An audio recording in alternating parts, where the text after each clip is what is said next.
दोस्तों, आज कुछ ऐसी चीज़ें मैं आपके साथ साझा कर रहा हूँ कि वो ज़िंदगी भर याद रखनी ही पड़ेगी आपको।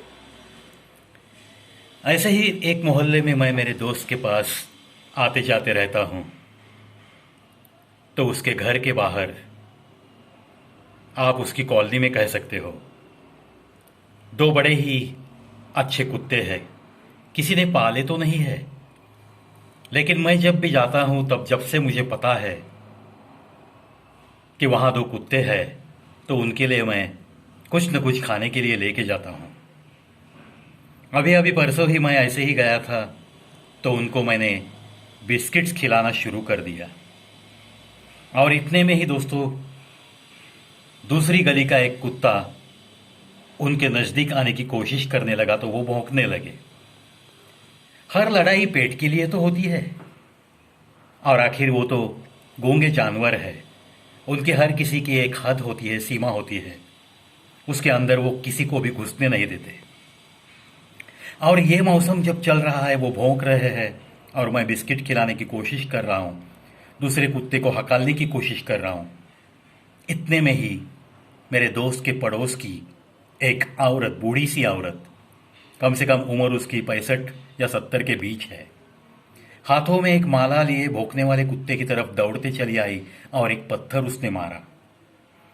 मैं जिसको बिस्किट खिला रहा था, उस कुत्ते को वो पत्थर लग गया और वो कहने लगी कि हम यहाँ अल्लाह अल्लाह जपते हैं और ये भौंक कर हमको डिस्टर्ब करते हैं। मुझे बड़ा ताज्जुब लगा कि हाथों में एक माला लेकर, होठों पे अल्लाह का नाम लेकर वो कुत्ते को पत्थर मार रही थी, एक गूंगे जानवर को। वो भौंकता है इसके लिए दोष दे रही थी। मैं हंसते हुए उसे बोला कि आपकी उम्र इतनी हो गई है, क्या ये कुत्ते अल्लाह की देन नहीं है?